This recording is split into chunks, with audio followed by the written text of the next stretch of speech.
మనతో పురంధేశ్వర్ గారు ఉన్నారు. వారిని అడిగి మరింత మేడం స్పీకర్గా మీ పేరు వినిపిస్తుంది, ఏమంటారు స్పీకర్గా? నమస్కారం అంటానండి. ఏదైతే బాధ్యత ఇప్పుడు ప్రస్తుతం నా మీద ఉందో, భారతీయ జనతా పార్టీ రాష్ట్ర అధ్యక్షురాలుగా భారతీయ జనతా పార్టీని బలోపేతం చేసుకోవాల్సినటువంటి బాధ్యత నా మీద ఉంది.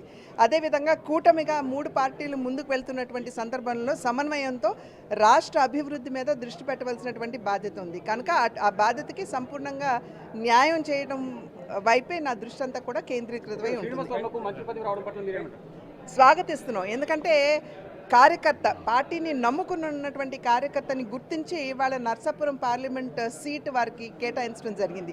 దానికి న్యాయం చేస్తూ కూడా వర్మ గారు బాగా కష్టపడి మంచి మెజారిటీ తెచ్చుకుని గెలవడం జరిగింది. ఇవాళ ఏదైతే మేము ముందు నుండి చెప్తున్నాం, భారతీయ జనతా పార్టీ కార్యకర్తల్ని గౌరవించేటువంటి పార్టీ అని ఏదైతే చెప్తున్నామో అది సజీవంగా మనం ఇవాళ చూస్తున్నాం. ఒక మంచి కార్యకర్తని మినిస్టర్గా అంటే జాతీయ స్థాయిలో మినిస్టర్గా అపాయింట్ చేసుకుని కార్యకర్తకి సముచితమైనటువంటి గౌరవాన్ని భారతీయ జనతా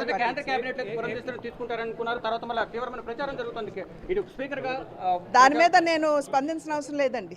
నేను స్పందించను.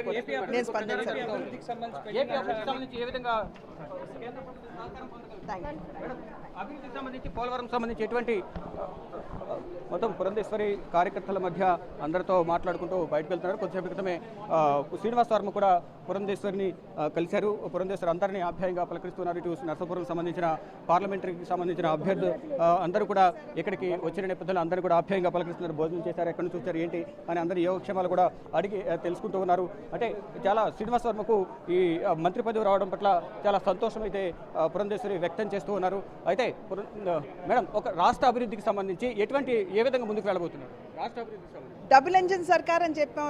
కేంద్రంలో ఎన్డీఏ ఉంది, రాష్ట్రంలో ఎన్డీఏ ఉంది. ఖచ్చితంగా ఈ 2 ప్రభుత్వాలు కూడా మంచి సమన్వయంతో ఈ 2 ప్రభుత్వాలు అనుసంధించుకుంటూ ముందుకు వెళ్తాం. భారీ విజయాన్ని మీరు ఏ విధంగా చూస్తారు ఏపీలో? భారీ విజయం ఇది ప్రజా విజయంగా నేను భావిస్తున్నాను. ప్రజలు ఖచ్చితంగా ఏదైతే కక్షపూరితంగా ముందుకు వెళ్ళారో, అదేవిధంగా నోటికి అదుపు అంతు లేకుండా ఇష్టం వచ్చినటువంటి భాషను వాడుతూ నాయకులు ముందుకు వెళ్ళారు. దీన్ని ప్రజలు ఆశీర్వదించరు అనేటువంటి మెసేజ్ ఖచ్చితంగా మనకు వచ్చింది. అదేవిధంగా అభివృద్ధికి తిలోదకాలు ఇచ్చి కేవలం స్వలాభాపేక్షతోటి పనిచేసేటువంటి నాయకులందరికీ కూడా ఇది గుణపాఠం అని చెప్పి నేను